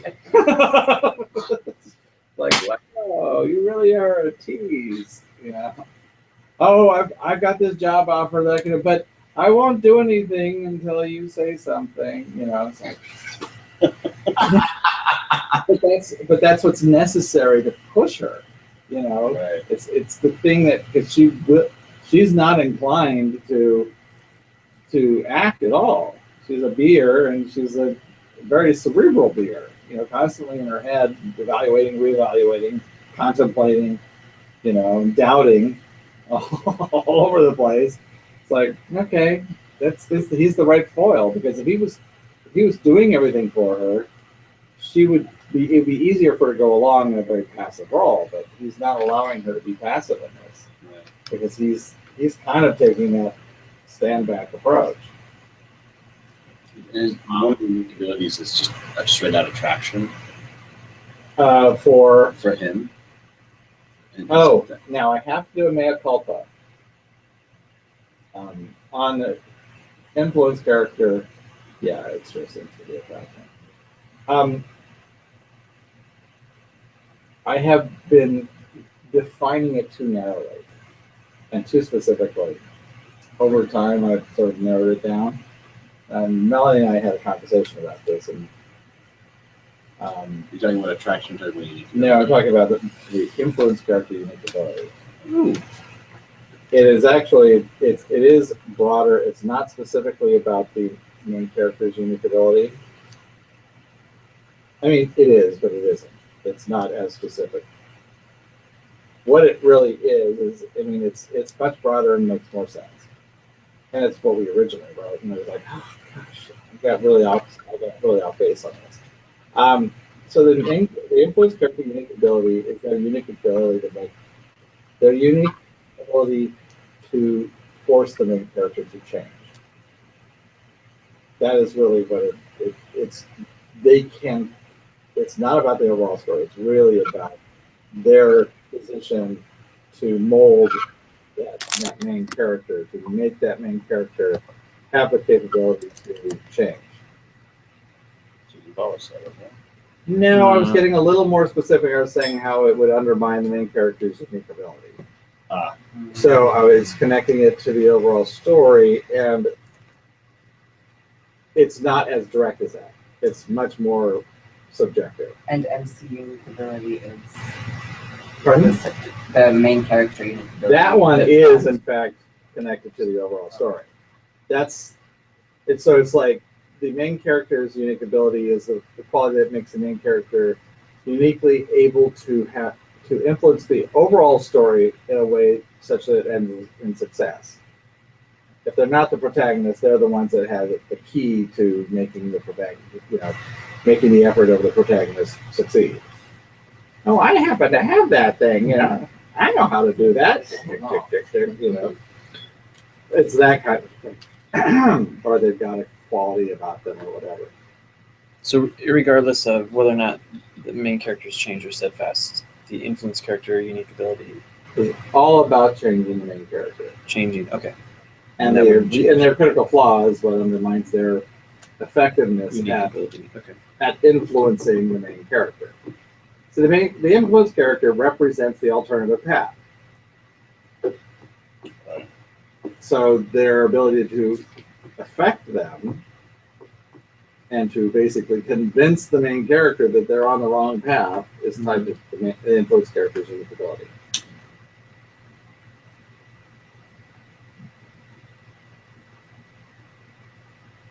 They convince them they're on the wrong path. Sure. Now, that doesn't mean they are on the wrong path, but to change paths is a better way to think of it. At the beginning of any backstory, there's an inequity. There's some imbalance. Some choice has to be made. It's do I go to junior college or do I join the army? Whatever. And then all sorts of decisions get based on that original choice, and all sorts of things in one's life get built on it. And if it becomes troublesome, that original choice comes back, then it could be really sensitive. whatever path that main character chose, whether it was going into the army or going into the junior college, the influence character represents that other path. That's why they have that ability to influence them. That's why them and nobody else. And by them, I mean a perspective. It could be a class of people, a group of people, or a series of things that do it. But it's that perspective that represents that alternative, the other side of the inequity, the path not chosen. You know, and it's always that, you know, you think of the story about I came to a fork in the path, and at one point they chose one path, and now they're regretting that they didn't go down that other path. The guy who gets married instead of going off into his career, the guy who gets career and leaves his girlfriend at the altar, or whatever it is, later on down the line, they regret that choice. Well, this influence character represents that alternative, the path. Take this path instead of the path that you had originally did. Which means you kind of have to undo everything you've done in order to get back to that original choice. Which is why it's not a one-step deal. You don't necessarily have to literally undo it, but you have to metaphorically undo it. You have to go through the tearing down of those justifications that keep you from really seeing that other path is still available to you. And so that's what the influence character represents, and as such, the unique ability is what makes them tied to it at the thematic level. Because obviously at the element level, you've got one of the pairs of elements that are in the influence character are going to also be in the quad with the main character problem elements. So there are connections at all levels. All right, so when you pick attraction. So if we pick attraction as the thing that the unique ability, so this would be Alex's ability to Didn't do anything. Past. Just reduce it to one fluid. Yeah, we just have the relationship over here. So we have our main character's unique ability is appraisal, critical flaw repulsion, which you can also think of as sort of rejection, potentially, or you know, she certainly is repulsed by what people might think of her, like her, like just scrambling out of it. She can't be seen. The benchmark in memories, of course. We're talking about that. Catalyst of need and inability, inhibitor of analysis. That's interesting. Well, what was the other option for benchmark if you didn't work. pick that one? We had work, which let's try. We can see what that looks like. See, there you get permission catalyst there, and you get holistic. That's a failure bad story. Holistic change stop, holistic failure bad. No wonder you like that. No, it's not that I like it. No, I just Boy, this is really subjective. I don't see him. Oh, don't start with me. No, because I don't know about. Story for him too. Yeah, I don't know about the benchmark of the past for him as much as I the don't see the catalyst future. in him either. Well, he represents like it's more so than the past. Except it's, did I make the right choice for the guy? Yeah. I mean, innermost desires works for her. See, I like innermost desires for her, and I like permission for the catalyst. Seems a lot better than need. This may be a semantic thing, but it is his work that brings him there. Right. So is Yeah. that a semantic thing? Well, No, Or is it? it is. Work you can use work in that context. Basically, what work means, though, is it's doing something within your capabilities. Right. And the fact that he can take the time off, he can do basically his availability, you know, it all of that kind of makes work sense. would really be what might be difficult for her because he's just He can get his work done early. Yeah, I mean, availability because he can rings pretty true. I gotta say, So I just have a question though. If his ability to get the car, yeah, his ability to was get that the his flat. boss or was No, that it's his buddy. With the buddy? flat. Okay. His ability to get the flat. I mean, that's pretty big. So can That you? almost- Oh, sorry. No, go ahead. No, I'm on a that different thought. feels more. That feels deeper to me. So, which in that way, I like it more. I gotta say. Can you look at the master? Because John and I both think it's good. I'm sorry. When you look at the master, sometimes there's story forms where like the good bad doesn't change. Can you change that to good? Just curious. Nope. No, good. The judgment. Oh. Yes. And does But that we're change saying for anything? Sure that she's I'm gonna change it. It might change the It does change the orders. yeah, Okay. change the order. Wait, did we decide that she's holistic or decided for us? It decided for us. I still don't see any sign of that though. See, Right. I feel like she's more holistic. So, Well, just like the whole thing about how she knew where it was going and how she's trying to keep the balance between her husband and between this guy, and I see that more as like she's trying to keep it going as long as she possibly can, even knowing that it was doomed from the very beginning. see that. Whereas he is, and where I see him the more only, The linear. other thing about it being holistic that I think is, and I was trying to stay out of that conversation earlier. The other thing about it being holistic is that she's always worried about how things affect the relationships with those that she's with. Trying to find, with whether it's the girlfriends or the busybody or even the people, who are judging her or whatever. It's like she's always trying to find out where sort of the deficiencies are and trying to minimize sort of balance problems, which is why she didn't want to be caught by the roommate, because she didn't want it would sort of put her in a deficit relationship. Right, because even it's funny because trying to fill out an if-then statement with him, like, if he catches me, then, I don't know, some stranger. Right, but what that does... There's no end to it. No. But what she does see is she sees the world as I'm toying at the edges of these sort of like these wells that could suck me in socially, emotionally, in my relationship with other people, and I have to. That's what she's constantly trying to keep balanced, so that nothing gets too out of whack. Right. And even when, as a beer, her technique is to suck it into, bring it into herself.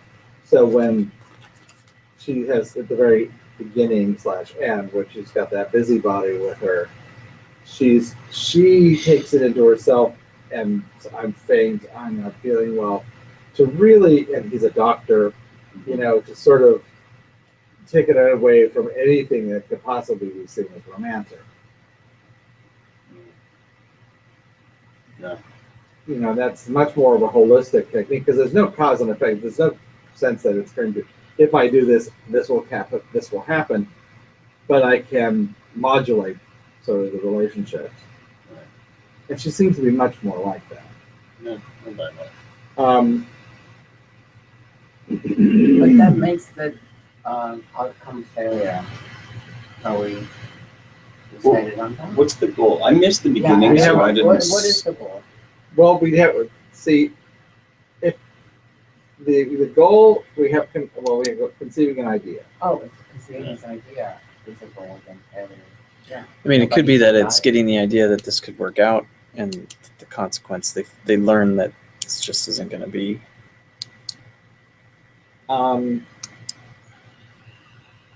Well,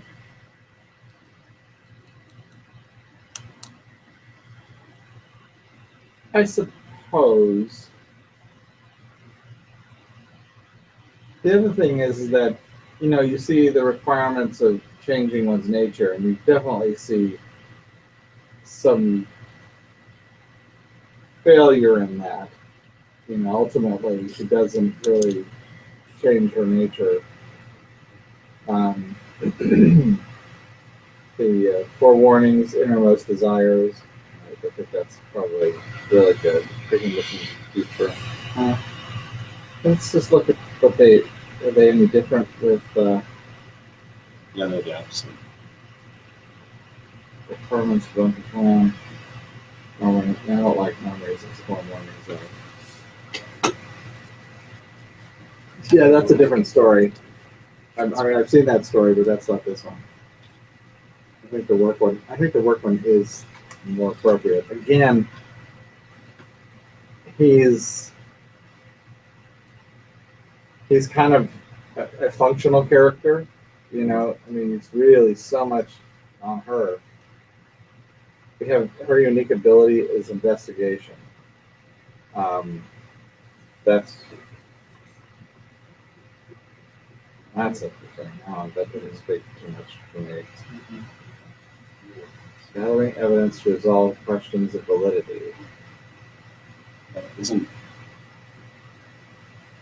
stuff for that big goal isn't going out with him gathering evidence? Will this work? Will this work? Oh, yes, in terms of the conceiving an idea. Yeah. Okay, yes. I guess so. Critical flaw of attempt. Attempt is the opposite of work. Attempt is trying to do something that's outside your known abilities. And Because it's like they're playing with it. Like, is this going to work? Is this something that can happen? Well, I think it clearly attempt fails. Yeah. It is a failed attempt. Mm-hmm. Which they'll basically you have a bad learning experience. So it's interesting. I think if you look at the consequence of learning, what she's saying in her monologue at the end about if her husband ever learns of this, it will undo everything. So she's learned the lesson, but she can't share it. So that's kind of like this. The big or else that she has to pay, as well as. Well, isn't there also sort of? I feel like she's in such. Again, I didn't see where she started at the beginning, but I feel like her tears at the end are tears of, I've learned something that I'll never get again. I've experienced something that I will never have again. Well, that's Jim's thing. That's why he was saying if it was a failure good story. See, the thing is, if you interpret the tears of relief.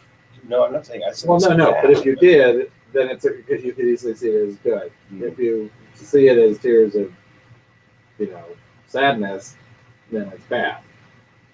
I don't see. The thing is that tears of goodness. Yeah, but the thing is, I feel more bittersweet. Well, this is the other thing about judgment. Judgment is not about the main character per se. The main character is the one who usually is the way most writers express it. But if you look at this story, is there anything about this that you think is good about it? I think they're basically. Well, see, I thought you were making the argument for good. Because at the end, the husband says something that he never says at the beginning during the entire story. He's come back to me. You feel his yearning for his wife, his need for his wife. And I think she feels like, oh, I still have him there waiting for me. And I still think culturally, like, that is a good thing in 1945 that it may be there. It may be, and as you saw, that one is not. We'd have to look at the actor there and see which actor really speaks. Yeah, the only thing is, I think judgment is not the main character. It's usually seen through the main character, but it is. That's why it's in the story part, and not in the main character part. It's really about. It's an assessment of, is the inequity resolved? So And- outcome is like whether the goal is met. Yeah, basically outcome is the logistic assessment, and judgment is the emotional assessment. That's why you get the feel of it being a bittersweet ending or a downer or a upper. That's why when they're combined and you get the logic and the feeling of it sort of blended together. Very often the main character is also the protagonist, so you get that sort of twofer. It's a lot more obvious that when they're not the same, how this can be seen separately from the main character. When you have a main character like this, where we're pretty much seeing it, she's the one who's the protagonist in this. She's the one who's trying to sort of achieve this goal. It doesn't seem to, and it does fail. I mean, How's her approach change then, as the main character? how does her approach change? So we do it. Well, we don't see that. Okay, the closest thing we see is that she rushes out to kill herself. That's the closest thing we see to her as a doer. But it's really not answered. That part, she goes back home, and we don't know whether or not she is a changed person because we don't really see. We don't see anything that's after that. Do you think that it would be a stronger story if we saw some weakness in her husband? No, I think because the thing is, no, I think it would be actually. I think the fact that he is exactly what he is what makes it so difficult for her because he's a good person. Yeah. He's a good provider. He's a good father. He's a good husband. He just isn't an emotional person. And what she makes a connection with Alec is that he's this emotional creature that they get, physical. Well, maybe they don't get physical. Maybe they do. It's kind of hard to say because there's a bunch of fade outs and fade ins. But the point is, though, is that there's a really passionate attraction between them that seems to be gone from her relationship, and her husband himself is just not an emotional person. I imagine who says "I love you" and feels that way toward her.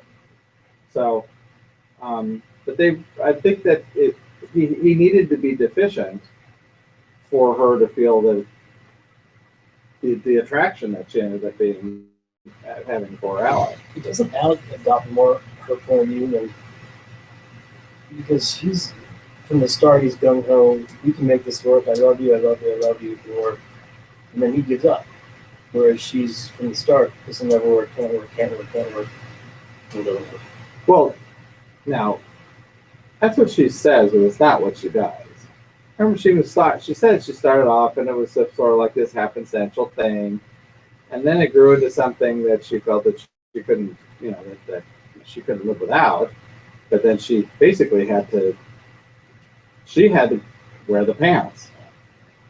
I almost wonder if the goal is I'm trying to figure out how to make this work, and that's why those are the options they go through that get shot down. And at the end, she just can't figure out a way to make it work, and that's why she says, no, I can't ask you to stay. You got to be careful. The goal is going to be everybody. Yeah. It's not just them. So it's got to be how do you how do you balance your emotional life with a personal life, personal life with a professional life, or personal life with the love life, or I don't know, because you see the other characters, especially the ones in the cafe, playing with that. Well, and I still think the barmaid was trying to convince that guy to act a certain way or to be a certain way. Yeah. No, she wanted to be courted a certain way. Right. And she was very clear in how she wanted to be, what was acceptable and what wasn't, and it was not really, he wasn't getting it. No. He didn't get it. And I think that's kind of what this is that but the goal is how do you create how do you have a relationship develop, and so that people so that they get it without having to tell them what it's about. And that was the one thing that made Alec different, is that he certainly seemed to get it. Everybody in that story, he certainly seemed to be the one who might be able to make it work. But unfortunately, everyone in the story was really coy. Yeah, he was really straightforward. Right. Yeah. Well, it's again manipulation. But do we think the signposts fit with this story form? Yeah, can we compare the good versus the bad? So John and I can win. Ah! The only problem is I think the bad ones probably work better. But I So like the good overall better. story, we've got developing a plan, changing with nature, playing a role, seeking an idea. This is which one are we looking at now? This is bad. Okay. And if we change it, oh wait, we don't have to do that. We just have to.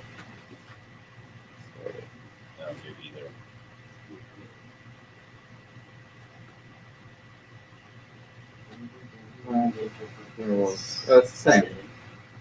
So, She changes. She's different. Yeah. Relationship is different. Okay, so she is memories, impulsive responsive. See, this one would be much better as 4, but even contemplation's okay to that. These are good.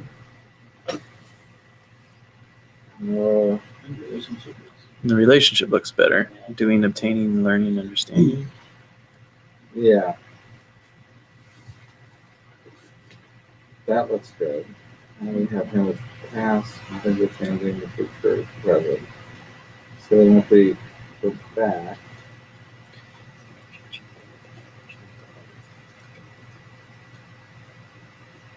and choose bad, and look at the signpost. Impulsive responses, innermost desires, contemplation, memories. That looks pretty good to me. The relationship is understanding, doing, obtaining, learning.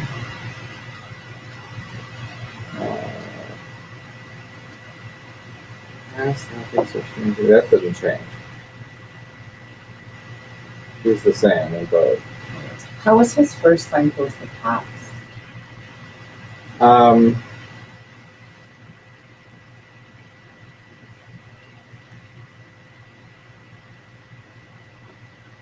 Well, because she's telling the story? No. My guess is if you see the inciting event as him picking them meeting, that's the beginning of the story. Then the next time we really see him, it's sort of like, oh, I know you from what happened. It's sort of like, oh, okay, I'm making this connection with this person I recently met. I mean, it's a really weak one, but we don't see a lot of him per se. But that's about, and we don't hear anything about his past per se, but it's his past. It's like a near past. Before I go, I ask you a couple questions about my play. Who is the top pitcher for the Yankees in 09? CC Sabathia. What? CC Sabathia. Oh, Sebastian. Mm-hmm. And who do they play in? In the World Series, they played the Phillies. Philadelphia. All right. Like the encyclopedia. Thank you. Yeah. Good night. Thank you Good very night. much. I know every baseball fact. No, okay, I'm a Yankee. All right, so I mean, See, I like the relationship in the other one. I can see how the main character one works nicer here, but I just don't think it's a tragedy compared to something that's bittersweet. I agree with Jim. Thank you. You can't change the outcome. yeah, I don't think it's bitter, like if anything, like the outcome could be good because nobody finds out. But judgment is bad. She feels crappy at the end. No. No, I don't see that. Did you see that? Wow. I don't Feels see that. nurtured and loved. Wow. I feel like she realizes what she was doing, and then with him coming, even her husband, even her husband coming back and saying, you know, I'm glad you came back to me. Like, I feel like that was their reconnection. Like, you know what? It was a bad dream, and now I'm reconnected with you. Did he An know? error in that she was having judgment. a I don't- dream? And now she's. Well, he knew that she was feeling. She said that it was, you know, I'm not doing well. And see it. He said, was it a bad dream? Yeah. And she Oh, said, because yes. it's all happening that night. That Yeah, evening. it's happening. Well, Oh, it's happening. right. Okay. You know, when she gets back after she basically. So he's not saying the bad dream. And of, if like, it's the the- past for Thursday. No. When she was thinking about what she would be telling him, which about Yeah. what had just happened, Yeah. he asked her, is it, you know, because he's concerned about what she looks like, and he says, was it a bad dream? And she basically said, yeah. Yeah. It is, so, Oh, well, then I. Did she really run outside to try to kill herself, or was she just looking for no, she really tried to run outside to kill herself. She ran out to see if he was still there. Yes. No, she knew he'd already gone, and that was the was the express other train. train. Yeah. She knows that. I mean, by the time of that part of the movie, I knew what the bells were for the express train already. They only had 3 different bells, you know, his, hers, and the express train. So I mean, I'm okay either way. I think at the time it might have attempted to be good, so that it wasn't. Because if Just you the think of the tragedy. story judgment, not the main character judgment, it's like it's a good thing she came back and she's not going to have any more affairs. an abandoned? But isn't it also she discovers something new about her relationship that she didn't know about before? It's emotionally. An it's emotional thing. Okay. Yeah, it's the emotional assessment, not a value judgment of because that you would impose from the outside. No, so inside the story, are things back to normal tomorrow morning when she gets up? No. Or For her? is I mean, you've got this world where this affair happened, and is the family going to be okay, or is she going to be kind of like, you know, Miss Catatonia or whatever? The family's Yeah. gonna be okay, but she's gonna be Right, which is going to be very disruptive in the relationship. But I mean, it did seem. But for her, it was a bad dream. Well, I see, guess there were the tears thing of is joy. that what she did, she said, I want to remember this. I want to sort of commit this to memory, and then I want to move on. Yeah. That's, I But think. she said, I don't want to forget a single moment. Right. Did That's she what say, I said. I I'm want to gonna. move on? Are you sure? No. But the whole point about committing it to memory is I'm going to take it out of now, and I'm going to put it back then. And she's going to reduce it down to what it was. No, I'm being serious. yes, She's yes. reducing it. That's her solution. She reduces it down to A just memory. unfair. Oh, yeah, Yes. right. Yeah. She's okay with that. Yeah, and in fact, production would be like, I'm going to find that again. No, production would be she'd She'd go to Johannesburg. You should start writing. No, she's basically this thing would blow up into something much bigger for her and much more tragic. Husband, Yeah, You she know, had a professor husband would be love for the production. guy. But anyway, that's not that story. So, I mean, I think I can see it either way because I think it's the way it's played is ambiguous, Mhm. and the big change in the signposts is really whether or not you start with memories and then contemplation, or start with contemplation and then memories. And you know, in both of them, you got the flashbacks as part of the story, Right. and then the contemplation is what those are the 2 big voiceover parts for her. So either way, I have no dog in this. like And doing, obtaining, gathering information, understanding. See, the relationship, I think, Yeah. is stronger yeah, I think that, yeah, I do too.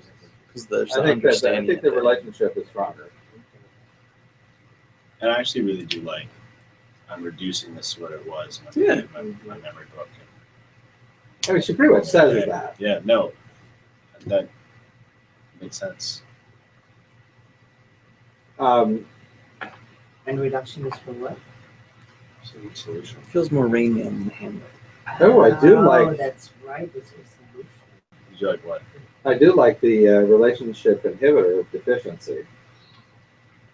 I mean, you know, the thing that kind of slows them down is, you know, they don't have, huh? They're not very good at it. Well, but they don't have, they can't really go out. But that doesn't change with good or bad. No. No, it was just we hadn't talked about it. The catalysts or prerequisites, you know, we've got meeting in a certain place and time and doing all this kind of stuff, and that actually does make sure that it happens on a regular basis and it moves forward. But the deficiencies, you know, they can't, where they can meet, what they have, you know, they don't have a flat in town where they can just, you know, have a tryst and whatever. So all those kinds of things make it impede the development of the relationship faster than sort of it does go. I think that's fine. And how does induction and deduction work? Can skip over those? There's 6 dots. Ah, It's 9:10. okay. Okay, no, this is a good question. But that's the one That's I a good couldn't question. write. Sure, but there's like the That's hardest why I ones to understand. Okay, so what that would mean is that if you ask them what's the problem in their relationship, induction is where you try to find things that partially match. You know, so let's Induction. Yeah, that's induction. So this is just a completely non-story example. Let's say you had the letters R, E, and S. So you could look for words that had R, E, and S in it in any place, in any order, and they would all, there are games that are like that, you know. Whereas deduction is that you have to have a word that, you can only have words that only have R, E, and or S. So it's like you're deducing it down to the things that are, where it's a certainty. You know, there's no, reducing just sort of pulls it down like R, E, or S. But it has to, you're trying to narrow things down. Whereas deduction is that it's like certainty. It's got to have all and every single thing, the smallest possible combination. So like might be the word, you know, maybe there's a word order that's involved in that would even deduce, you know, deduction. But, you know, so there's only one way that you could put those letters that would have the meaning that you're looking for. That would be a deduction. So now in this context,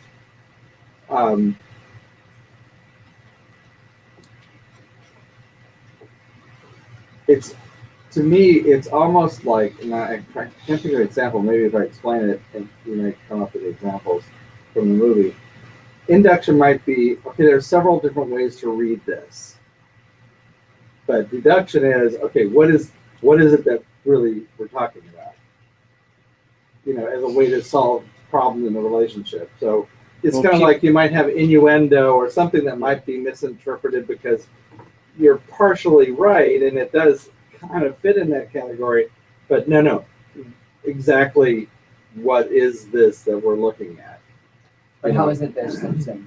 Huh? How is induction there's something? Well, them being together and being seen together could be construed as something like Right, he might Could be be illicit. many things. Okay, but Right, people it's like- deduce that right, they're- but what she does But is what she she does is basically she says, makes no, deduces. this is my friend. She basically says, okay, here it's exactly the kind of relationship it is. The friends are trying to say, whoa, well, it could be this, or it could be that, or it could be those things, you know, he's handsome, he's this. So it's different than production, because that'd be making something of it. The gossiping, etc., which you never see it get past just the inference that maybe there's something there. And that's what induction would be. Look at this relationship, and what kind of relationship is it? Is it where you basic, you know, the guy who owns the flat, he was using induction to try to sort of make a comment about their relationship. But he deduced it from his car. Well, No, he no, said no, no. He the- said, "Oh, there's a guy, and my, you know, Alec was saying, here's this. Well, no, actually, he wasn't even doing that. The guy was saying, well, it's a patient, and it might be this, but then I heard this scrabbling around, and so he's trying to find, okay, what it is. But basically, he says, okay, for him, he deduced that this is not the kind of activity I need in life. So, as far as your relationship with this person, it's not going to end up here anymore. So, that deduction, it didn't go beyond that point, so it was ended, but it pushed things. It solved a potential problem, but pushed it on to the next phase, essentially. I think that's probably one of the act turns too, is they're showing up with the roommate, the flat tire. Because suddenly, ooh, no, But that's the difference between induction and deduction. Thanks. I'll ask you many times. Oh, great. Well, again, I think that the easiest way to think of production is you take something and you make as many things out of it that you can. It doesn't even have to really even contain the seed. Yeah. It's just inspired by it, right? Induction, you have to contain the seed, but it's things that you say, okay, I've got this. Now, what other things also have this that I can see? So production is just making stuff up. Right. It's like inspired by, so you have the idea that, there's some creative tools. You have a word, and then it's like, okay, what does that make you think of? That's sort of production. As opposed to, here's this word, how can you use it in all different ways? But you have to use it because it's part of it. Reduction is the same thing. I've got a whole bunch of these things. What are the things that are similar, that are shared? What's that subset where there are shared elements? And then deduction is, what are the things that all of them have that are in common? So you have to basically have every single thing has to match.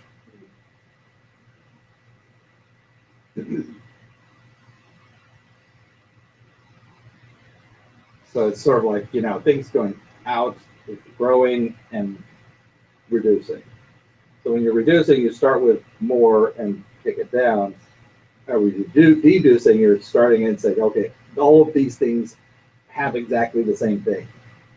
So deduction is like bigger than reduction. Yeah, deduction is smaller. Deduction is like saying, you might have. So reduction is like the real thing, like the actual. No, you have whatever the sample set is, right? Mm-hmm. Let's say I've got dogs and cats and rats and birds, and okay, so now I can say, what are, the felines? Well, you could only have things that were actually felines. So basically, you're reducing that down to one topic. But you might say, what are the mammals? Okay, well, and maybe I can even put in mammals that I didn't mention, but all fit those same criteria that are, birds or cats or dogs. So that's how you're reducing things down, as opposed to it's going to, you won't have reptiles in there, you won't necessarily have insects in there, and I might not have fish, but I can get it down to a set that's small. But another one, but so it's just a matter of how much. Whereas production, you say it's just inspired by. Deduction is the absolute common element. That's why what Sherlock Holmes really did, he did induction and reduction. He never really, deduction to some extent, but really he more often did induction. Because he's trying to say, okay, here is this thing now. What are all of the different things that can fit? So because I've only got a partial piece here, I need to find out all of the things that might be, so that I can go explore those and then eventually deduce the one out. Another way to think of deducing is distilling. You're distilling that piece out. And so Sherlock Holmes did induction. Yes. And how would you, in another word, how would you say reduction? Deduction is distill and reduction is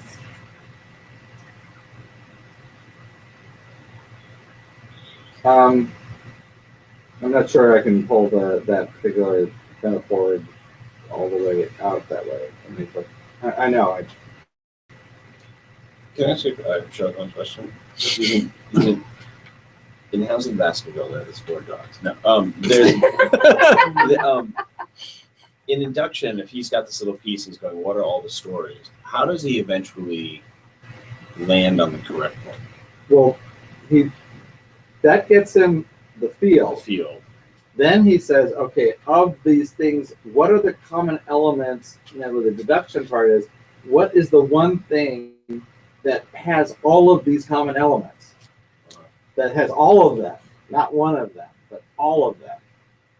So from the phone, he'll induce this, and from this cup, he'll induce this, and then And then he will be sees, in the middle. oh, this has and they'll something, go, and this "Oh, so that's- these are those things that they're connected by this one. They're all connected by Joe Blow. Okay. Joe Blow is the only one who has this kind of phone and this foot size, and so he first does this and then finds what's the one pattern in my broader territory now. And what is that? That is deduction. That's the so he does deduction part. eventually deduce. Yeah, well, it's a constant process. Yeah, right. You induce, you reduce, and then you deduce down to the specific one. It's really elementary. I mean, all of these, it's kind of like when you look at, proaction, reaction, inaction, protection, they're all there. Yeah, I mean, you see them. And most people think, oh, it's proaction and inaction are the opposites. But no, it's not really, because one is you act first, or one is you act second. It's the causal relationship. Protection is I build up things so that they cannot affect me. Inaction is I will not respond to anything that tries to affect me. So it's sort of like I got the wall around me, or I am the wall. So the action is an acting against or acting upon. So it's a because otherwise if you had inaction and proaction, they don't have anything in common.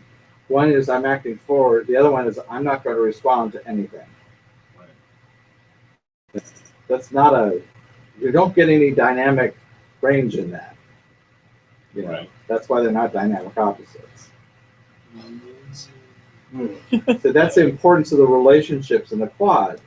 The relationship has a meaning. You have the dynamic pairs are the ones that have the dynamic range that will explain the kind of relationship, the teeter-totter between them. so I am a wall versus I'm building the wall. I would build a wall Protection around or me to protect me. The other one is basically I will be impervious and I will not react. It may actually damage me, but that's not the point, is I'm not going to let them know it. Did you go through every dynamic pair and give us examples I would. and reduce them to? I would, but not right now. In fact, I have a book for you. The screenwriter one? Which one? No, the Dramatica dictionary. It just says nothing dramatic. No, we don't have a conversation. Explains it all. Yeah, what is the? I have one Chris's last guide question. to No. dramatic. You said the influence character, either the influence character or the critical flaw represents the other path not chosen by main character. The What was influence character represents that. And the And the influence character critical flaw is specifically what it makes them suited to affect the main character at that thematic level. To influence them to change. He means unique ability. Thank you. Yeah. You mean The unique said ability, that. sorry, unique Yeah, ability, sorry. sorry. Yeah, unique ability. That's what you meant, right? I'm sure I did. You did. Yes, you did say critical flaw. And critical flaw just undermines it. All right, Okay, thank you. perfect. So next month we have a fun one about Bob Babadook. I think that was your suggestion, wasn't it? And the Bark Hall of Fame also. James Barker Barker. Yeah. together. Yeah, it's good. I haven't seen it. I have it. I have the DVD. Is it scary? It's I haven't seen it. Well, it's, October's horror. October. We usually do a horror or science It's a fiction. newer one. Cool. Yeah, Oh, and it got very good reviews. It's the most critically acclaimed horror of last year. Yes. I would argue. really? Yeah, no, it was. It got very good reviews. Next year I'll have to do Good Night. So this story form was Good Night, similar. Mother. It's the most critically acclaimed horror film. Oh. Oh, is it? You mean the M. Night movie? No, I think it's also a Danish. What is it? Good Night, Mother. I think. Oh, Are you sure that's not the M. Night one? I may be mixing up the title, but it's definitely not M. Night. I would say. This is basically I would say. M. Night Mother? M. Night Mother. Night Mother. No. I can't Yeah, watch it home alone. M. Night's new movie is basically Hansel and Gretel. should I stop it? Sorry. Good Yeah. Night, Mommy. Good Night, Mommy. Yes. Goodbye, Jerome. Goodbye, Jerome. Bye.